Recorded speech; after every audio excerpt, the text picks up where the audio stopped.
نرمین bridal روم میں کھڑی اپنے آپ کو بغور آئینے میں دیکھ رہی تھی۔ ہر لڑکی کی طرح اس کے دل میں بھی یہ شاید خواہش تھی کہ حنین اس کی تعریف کرے، مگر وہ کچھ مایوس سے اپنے آپ کو دیکھ رہی تھی۔ جب حنین اندر ایک ہاں ہو کیا بات ہے، نرمین نے اپنے جذبات چھپاتے ہوئے پوچھا۔ وہ میں نے یہ کہنا کیونکہ تمہارے ابا کی خواہش ہے، اس بار میں MBA کر تو میری تمام اسائنمنٹ تم بناؤ گی۔ آخر تم میری بیوی ہو۔ میں نے سنا اچھی بیوی مشکل وقت میں اپنے شوہر کو اسائنمنٹ بنا کر دیتی ہے۔ حنین چلتے ہوئے نرمین کے قریب آ گیا۔ اب دونوں ایک دوسرے کو آئینے میں دیکھ سکتے تھے۔ تم نے اسائنمنٹ بنوانے کے لیے نکاح کیا ہے؟ نرمین نے دکھ حیرانگی کی ملو جلے تاثر سے پوچھا۔ او نہیں تو کیا؟ تمہارے خیال سے چوارے کھانے کے لیے کیا ہے؟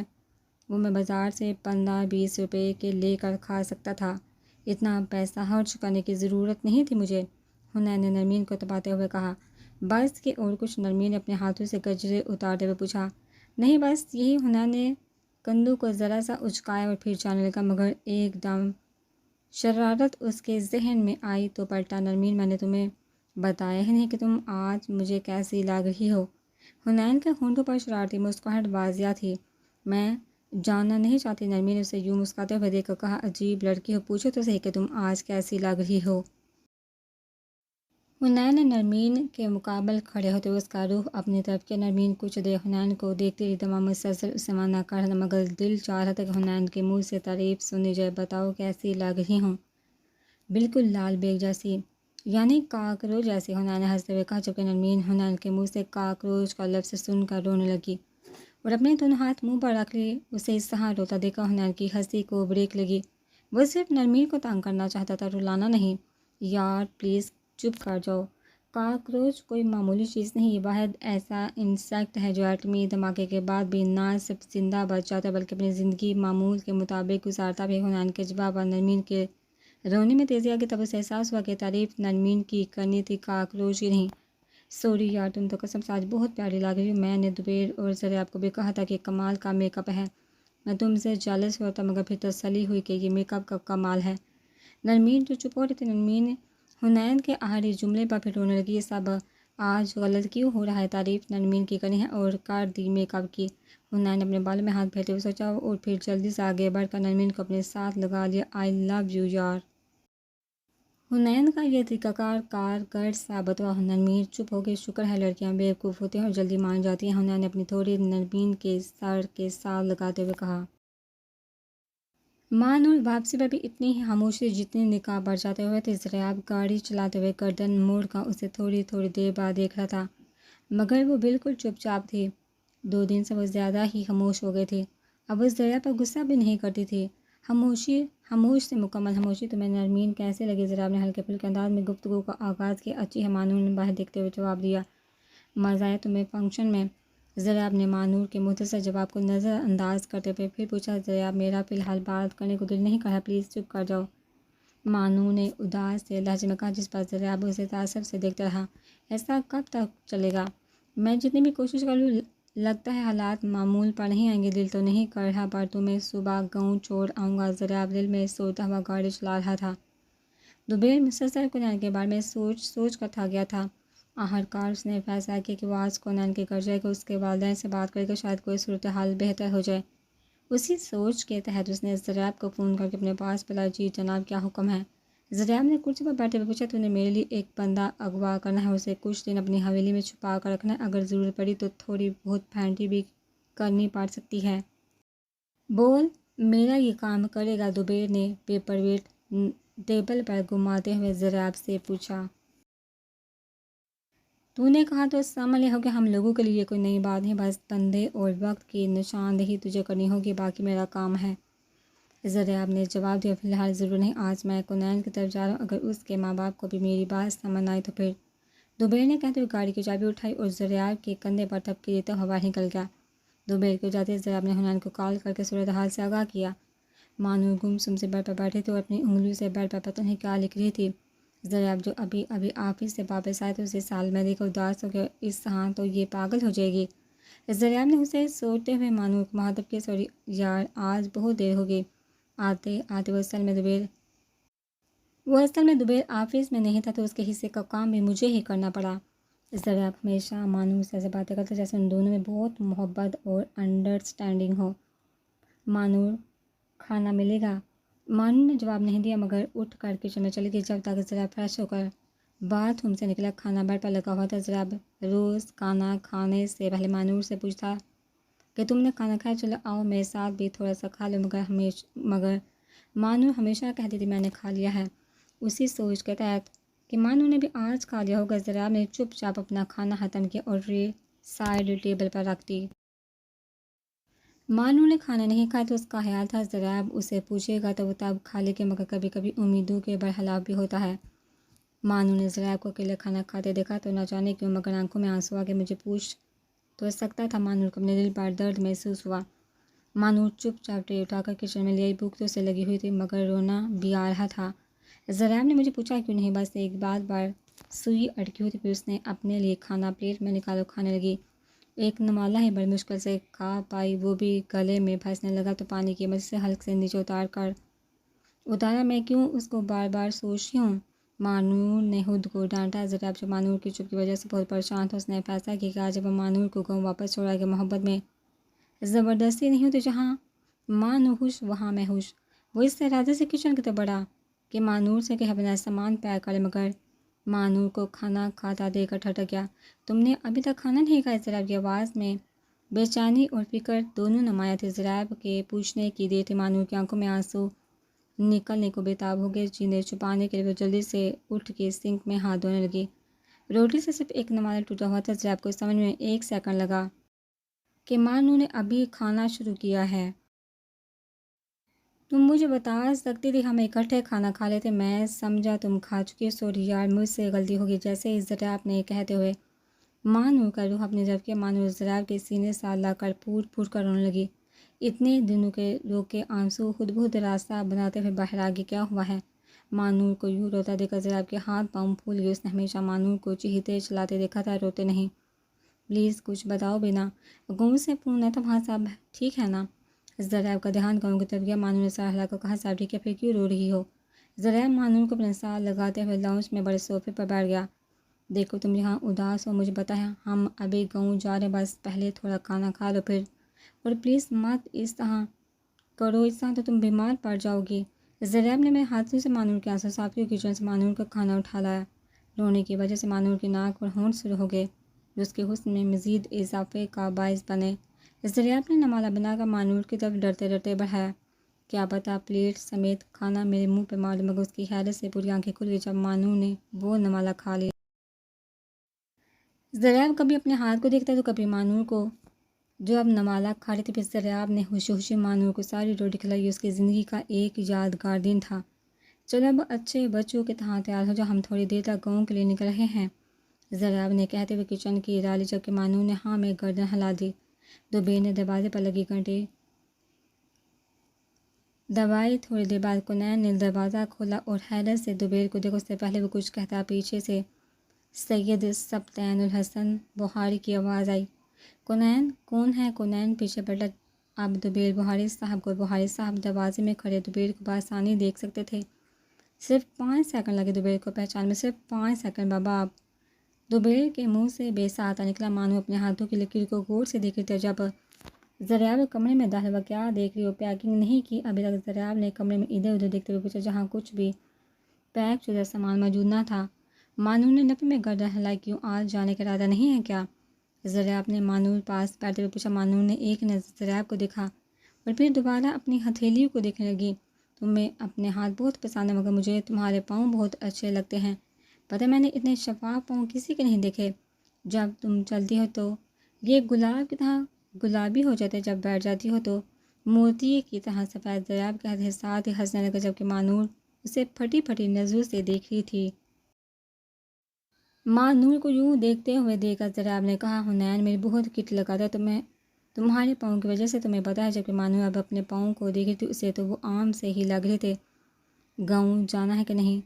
بتا دو یار کہ میں پھر آرام سے لیٹوں، بہت تھک گیا ہوں۔ ضراب نے بیڈ پر لیٹتے ہوئے اپنی کن پٹیوں کو دبایا۔ مانو کچھ دیر ضراب کو دیکھ رہی، جو آنکھیں بند کر کے لیٹا ہوا تھا، اور پھر ایک دم سوال کیا، سردار ضراب علی خان، تمہیں مجھ سے کتنی محبت ہے؟ ضراب جو آرام سے لیٹا اب اپنی آنکھیں دبا رہا تھا، مانور کے سوال پر چونک کے بیٹھ گیا۔ مطلب تم مجھے کتنا خوش رکھ سکتے ہو اور کب تک؟ ماں نور سوالیہ نظر سے ضریاب کو دیکھنے لگی۔ ضریاب اپنی جگہ سے اٹھ کر ماں نور کے پاس آیا۔ مجھے تم سے شدید محبت، میں تمہیں ساری زندگی خوش رکھوں گا، تمہارے دکھ درد میں تمہارا ساتھ دوں گا، تمہیں کبھی اکیلا نہیں چھوڑوں گا۔ محبت کی تو میں گارنٹی دیتا ہوں، وہ بھی لائف ٹائم۔ ہاں کبھی کبھی تمہیں ڈانٹ ضرور دیا کروں گا جب تم میرے بچوں کو ڈانٹا کرو گے، کیونکہ مجھے بچے بہت اچھے لگتے ہیں۔ ضریاب نے پیار سے ماں نور کے دونوں ہاتھ اپنے ہاتھوں میں لیتے ہوئے کہا، ماں نور پلیز میرا اعتبار کر لو، ایک بار پلیز۔ ماں نور نے ایک سانس کھارج کرتے ہوئے کہا، اگر میں تم سے اپنی اثر کی باتیں کروں تو تمہیں کیسا لگے گا؟ ضریاب نے ماں نور کے گرد اپنی باہیں حائل کرتے ہوئے اسے ہوش سے قریب کیا اور کہا، مجھے بہت اچھا لگے گا اگر تم اپنے دل کی باتیں مجھ سے کرو گی، یقین مانو میں بہت دھیان سے سنوں گا، کیونکہ مجھے تمہیں دیکھنا سننا بہت اچھا لگتا ہے۔ ضریاب کے جواب پر ماں نور کے اندر موجود گھٹن میں کافی کمی واقع ہوئی، اسے اپنا آپ ہلکا ہوتا ہوا محسوس ہوا۔ اس رات ماں نور نے ضریاب کو اپنے اسد کے ساتھ پہلی ملاقات سے لے کر بارات والے دن تک ساری باتیں بتائی، جسے ضریاب نے بہت غور سے سنا، مختلف جگہوں پر کبھی خوشی اور کبھی دکھ کا اظہار بھی کیا، جو کہ ماں نور کے لیے انتہائی حیران کن بات تھی۔ جبکہ ضریاب بہت خوش تھا کہ ماں نور نے اس سے اپنے دل کی باتیں کی۔ اس رات ماں نور بہت عرصے بعد سکون سے سوئی، کیونکہ اسے سب سے زیادہ اسد کا دکھ تھا اور یہ دکھ کوئی سننے کو تیار نہ تھا۔ آج ضریاب نے سب کچھ سن کر اسے ہلکا کر دیا تھا، جس کے لیے وہ دل سے ضریاب کی شکر گزار تھی، پر اس کی انا یہ بات گوارا نہیں کر رہی تھی کہ وہ ضریاب کا شکریہ بولے۔ ضریاب جب کمرے میں آیا تو ماں نور کو سکون سے سوتے دیکھا۔ ضریاب دبے قدموں سے چلتا ہوا ماں نور کے پہلو میں آ بیٹھا، ماں نور کو دیکھتے ہوئے اس کے بالوں میں ہاتھ پھیرنے لگا۔ تمہیں کیا لگتا تھا کہ میں تمہیں ڈانٹوں گا پاگل لڑکی؟ میں مردوں سے جالس نہیں ہوتا، اور اگر اسد زندہ بھی ہوتا تب بھی مجھے کوئی فرق نہیں پڑتا تھا، پڑھنا تھا، کیونکہ تم میری اور میرے لیے اتنا ہی کافی ہے۔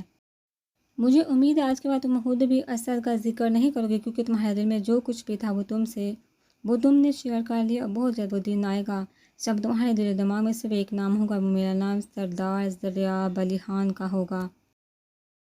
ماں نور نے فجر کی نماز پڑھی، دعا کے لیے ہاتھ اٹھایا، سب سے پہلے اللہ کا شکر ادا کیا کہ اس نے اسے جہنم کی زندگی سے نکال کر جنت جیسی زندگی دی، پھر اسد کے لیے دعا کی اور آخر میں نظر بیڈ پر سوئے ضریاب پر کافی دیر خاموش رہنے کے بعد زندگی میں پہلی دفعہ ماں نور نے پورے ہوش و حواس میں ضریاب کے لیے دعا مانگی اور پھر خود ہی مسکرانے لگی۔ سردار ضریاب علی خان، میں اب گاؤں نہیں جانا چاہتی، بلکہ میں اب تمہارے ساتھ رہنا چاہتی ہوں ہمیشہ کے لیے۔ نرمین، تم ایک نافرمان بیوی اور شوہر کے بہت زیادہ حقوق ہوتے ہیں، اور تم میری صرف ایک بات نہیں مانی۔ حنین پچھلے آدھے گھنٹے سے نرمین کا سر چاٹ رہا تھا، وہ اپنی سلامیوں کے پیسے حنین کو دے۔ تمہیں شرم نہیں آتی مجھ سے پیسے مانگتے ہو؟ نرمین کو اب سچ مجھ حنین پر غصہ آنے لگا تھا۔ دیکھو، بیوی سمیت اس کی ہر چیز پر شوہر کا حق ہوتا ہے، اور تم میری بیوی ہو، اس لیے میرا تمہارے پیسوں پر پورا حق ہے۔ حنین نے اپنی دلیل پیش کی، جو کہ کافی مضبوط تھی۔ ویسے بھی نرمین حنین کا مقابلہ باتوں میں تو نہیں بالکل کر سکتی تھی۔ اچھا ٹھیک ہے، لے لو پیسے، مگر تم ان پیسوں کا کرو گے کیا؟ نرمین نے ہار مانتے ہوئے سوال کیا۔ تم پیسے لے کر نیچے، میں باہر گاڑی میں تمہارا انتظار کروں، پھر خود دیکھ لینا کہ میں ان پیسوں کا کیا کرتا ہوں۔ حنین نے خوش ہوتے ہوئے جواب دیا، تم ابھی بھی باہر کھڑے؟ حنین، اب تو اندر آ جایا کرو، ہماری کالونی والے کیا کہیں گے، ایسا چھچوڑا داماد ہے۔ احمد مراد کا؟ نرمین نے حیران ہوتے ہوئے جواب دیا، اچھا زیادہ بھاشن نہیں دو اور جلدی سے نیچے آ جاؤ۔ حنین نے گاڑی ایک جویلری شاپ پاس روکی، نرمین اور وہ دونوں شاپ کے اندر ہوئے۔ نرمین جویلری دیکھنے لگی، جبکہ حنین نے پیمنٹ کر کے ایک چھوٹی سی سرخ معمولی ریبیا شاپر میں ڈالی۔ چلو نرمین، حنین نے کہتا ہوا گاڑی میں آ کر بیٹھ گیا، جبکہ نرمین حیران پریشان سی اس کے پیچھے چلتی ہوئی گاڑی میں آ کر بیٹھ گئی۔ مجھے ساتھ لانے کا مقصد؟ نرمین نے پھولے ہوئے منہ سے پوچھا۔ نرمین، تم عام لڑکیوں کی طرح ناراض ہو کر منہ پھیلاتی ہوئی بالکل بھی اچھی نہیں لگتی۔ حنین نے مسکرا کر نرمین کو جواب دیا، یہ میری بات کا جواب نہیں۔ نرمین نے حنین کو گھورتے ہوئے کہا، اچھا صبر کرو، ابھی ہم ضریاب کے فلیٹ پر جا رہے ہیں، پھر اس بارے میں بات کرتے ہیں۔ حنین نے آنکھیں گھما کر نرمین کے پھولے ہوئے چہرے کو دیکھا۔ بابا، دبیر کے منہ سے نکلنے والے ان الفاظوں نے جہاں بخاری صاحب کو اپنی جگہ پر منجمد کیا، وہاں کونین اور کچن کے دروازے میں کھڑی سوریا بیگم حالہ بھی حیران اور پریشان ہو گئے۔ دبیر آس پاس دیکھے بغیر تیزی سے بڑھتا ہوا بخاری صاحب کے گلے لگ گیا۔ بابا، آپ ہمیں چھوڑ کر کہاں چلے گئے تھے؟ کہاں میں نے آپ کو تلاش نہیں کیا۔ چلیے گھر چلتے ہیں، میں آپ کے بغیر بہت اکیلا ہو گیا تھا، بہت مس کرتا ہوں میں ابھی تک آپ کو۔ دوبیر ایک چھوٹے معصوم بچے کی طرح بخاری صاحب کے سینے سے لگا گلے شکوے کر رہا تھا، جبکہ بخاری صاحب کی آنکھوں سے اشک رواں تھے اور کنین حالہ اسریہ بیگم خاموش سامع کا کردار ادا کر رہے تھے۔ چلو آؤ اندر بیٹھ کے باتیں کرتے ہیں۔ پھر بخاری صاحب نے اپنی فیملی سے دوبیر کو ملوایا اور دونوں کمرے کی طرف بڑھ گئے۔ حالہ بھی یہ سب کیا ہے؟ سریہ بیگم حالہ کھانا بنانے میں مصروف تھی، جب کنین نے ٹرے سے کباب اٹھاتے ہوئے پوچھا، مجھے کیا پتہ، مجھے تو خود کچھ سمجھ نہیں آ رہی کہ کیا ہو رہا ہے، مگر تم نے نوٹ کیا ابا کتنے خوش ہیں؟ حالہ نے کنین کو مزید کباب اٹھانے سے روکتے ہوئے کہا، ہاں یہ تو ویسے یہ میر زادہ ہمارے گھر کھانا کھا لے گا۔ کنین نے کبابوں کو دیکھتے ہوئے حالہ سے پوچھا، ابا کا آرڈر ہے کہ اچھا سا کھانا تیار کر، اب وہ کھانا کھاتا ہے یا نہیں مجھے نہیں پتہ، مجھے صرف یہ پتہ ہے بچہ کھانا ضائع نہیں ہوگا۔ حالہ نے ہنستے ہوئے کنین کو دیکھا۔ کھانے کی میز پر صرف دوبیر اور بخاری صاحب باتیں کر رہے تھے، جبکہ حالہ، کنین اور سریہ بیگم بالکل خاموش تھے، جیسے میز پر موجود ہی نہ ہو۔ دوبیر نے کھانا پیٹ بھر کر کھایا، کھانے کی تعریف بھی کی۔ اچھا بابا، اب میں چلتا ہوں، شام میں امابی کو لے کر آؤں گا۔ دوبیر نے بخاری صاحب کے گلے لگتے ہوئے کہا، نہیں تم جانتے ہو کہ میں ان سے بات نہیں کرنا چاہتا۔ ہاں البتہ تم آتے جاتے رہنا۔ بخاری صاحب نے دوبیر کو حوصلہ افزا کرتے ہوئے کہا، بابا پلیز امابی کو معاف کر دے، وہ آپ کو بہت یاد کرتی، بس منہ سے نہیں کہتی۔ آپ کے جانے کے بعد وہ بہت چپ ہو گئے ہیں، بس مجھے نہیں معلوم، آپ اپنا سامان پیک کر اپنے گھر چلے، 2 دن کا ٹائم لے کر جا رہے ہوں بس۔ دوبیر نے انگلی اٹھاتے ہوئے پیار سے بخاری صاحب کو وارننگ دی، تم ابھی بھی بچپن کی طرح ضد کرتے ہو۔ بخاری صاحب نے دوبیر کے سر پر ہاتھ پھیرتے ہوئے کہا۔ دوبیر جانے لگا تو کنین دروازہ بند کرنے کی نیت سے پیچھے چل پڑا۔ دوبیر نے باہر نکلتے ہوئے پلٹ کر کنین کو دیکھا اور کہا، میں تمہارا بڑا بھائی ہوں، اور کنین کو گلے لگا لیا۔ گرم جوشی سے ملنے کے بعد دوبیر نے کنین کے کندھے پر ہاتھ سے تھپکی دی اور کہا، اپنی پیکنگ کر لو، میں تم لوگوں کو 2 دن میں یہاں سے لے جاؤں گا، اور مسکراتا ہوا اپنی گاڑی کی طرف بڑھ گیا۔ دوبیر کے چلتے حالہ اور کنین یہ سب کچھ جاننے کے لیے بخاری صاحب پاس آ کر بیٹھ گئے۔ بخاری صاحب کے سامنے حالہ اور کنین بیٹھے ہوئے تھے۔ بخاری صاحب نے اپنے دونوں بچوں پر ایک نظر ماری اور بتانا شروع کیا، سید سبطین الحسن بخاری کا ماضی، عالیہ اور سبطین 2 ہی بچے تھے۔ شاہ صاحب کے عالیہ پورے 7 سال بڑے تھے سبطین تھے، جس کی وجہ سے عالیہ کا پوری حویلی پر حکم چلتا تھا۔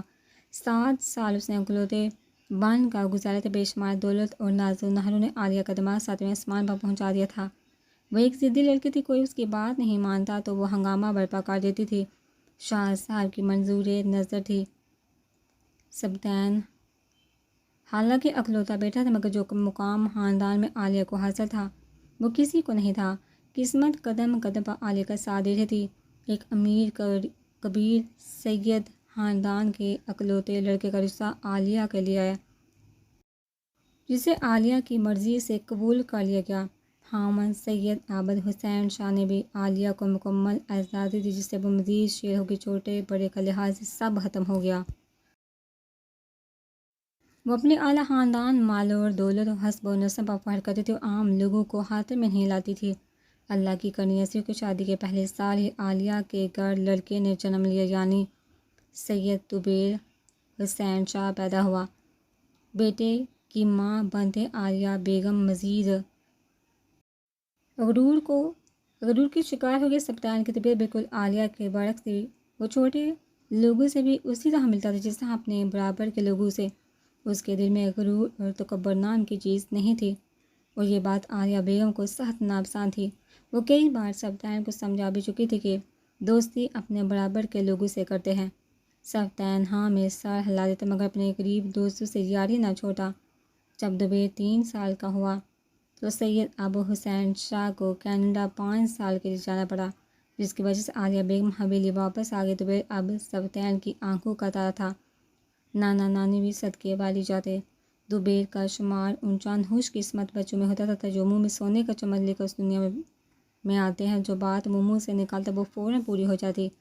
دوبیر ہر وقت سبطین کے ساتھ رہتا، کبھی وہ سبطین سے گھوڑا بننے کی خواہش کر کے گھنٹوں لان میں گھومتا، کبھی فٹ بال کھیلتا، کبھی پریوں کی کہانیاں سنتا۔ ویسے بھی عالیہ بیگم اپنا دوسرا بچہ ایکسپیکٹ کرتی تھی تو دوبیر نانا نانی اور ماموں ساتھ ہی سوتا۔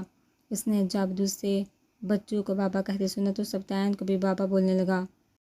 کسی کو بھی اس بات پر اعتراض نہیں تھا، کیونکہ وہ اپنے باپ کو ابا کہتا تھا اور ماں کو اماں۔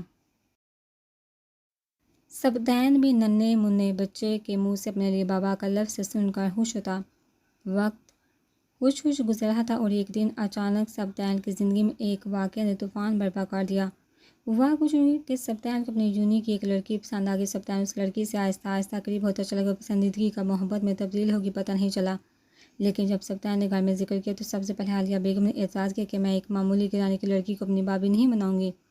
صرف یہی نہیں بلکہ عالیہ بیگم نے اس لڑکی کے گھر جا کر ان لوگوں کی خوب بے عزتی کی۔ جب اس لڑکی کی ماں نے کہا کہ کیا ہو گیا، اگر یہ پسند کرتے ہیں تو کر لینے دو ان کو شادی سے۔ عالیہ بیگم نے اس کی ماں سے کہا اگر میری بیٹی ایسا کرتی تو میں اسے اپنے ہاتھوں سے مار دیتی، تمہاری طرح اس کی حمایت نہ کرتی۔ سبدین نے ماں باپ سے بات کی تو انہوں نے بھی عالیہ بیگم کی ہی حمایت کی، حمایت کرتے ہوئے کہا وہ اس گھر کی بڑی ہے، تم ہمارے اکلوتے بیٹے ہو، ہم کسی ایسے ویسے خاندان کی لڑکی نہیں لا سکتے۔ عالیہ بالکل ٹھیک کہہ رہی ہے۔ جس بات سبدین کو بہت دکھ ہوا، لڑکی والوں نے بھی سبدین کو منع کیا، آئندہ ہماری بیٹی سے کوئی رابطہ نہ رکھنا، اپنی بچی کا کہیں اور رشتہ طے کر دیا۔ سبدین نے غصے میں آ کر گھر چھوڑ دیا اور اپنے ایک دوست کے گھر رہنے لگا۔ وہ لوگ بیچارہ عام سے تھے، سبدین کو بھی زندگی میں تنہائی ستا رہی تھی، مگر ایسے میں اسے کون رشتہ دیتا جبکہ سبدین کی پڑھائی بھی مکمل نہیں ہوئی تھی۔ ثریا بیگم سبدین کے دوست کی بہن تھی، معمولی شکل و صورت کی مالک مگر اعلیٰ اخلاق اور کردار تھا۔ سبدین نے ثریا بیگم سے شادی کی خواہش ظاہر کی جسے ان لوگوں نے خوشی خوشی منظور کر لیا۔ ثریا بیگم نے قدم قدم پر سبدین صاحب کا بھرپور ساتھ دیا، اپنے زیور بیچ کر ان کی تعلیم مکمل کروائی۔ پھر آہستہ آہستہ حالات بہتر ہوتے گئے، سبدین کو ایک گورنمنٹ جاب مل گئی۔ انہوں نے 3 مرلے کا مکان، ایک متوسط طبقے میں خریدا۔ اللہ نے انہیں پہلے ایک بیٹی سیدہ رائحہ بخاری اور پھر ایک بیٹا سید کنین بخاری دیا۔ بخاری صاحب اپنی کہانی سنانے کے دوران مسلسل رو رہے تھے۔ رائحہ نے اٹھ کر باپ کی گود میں سر رکھ لیا جبکہ کنین بازو ساتھ لگ گیا۔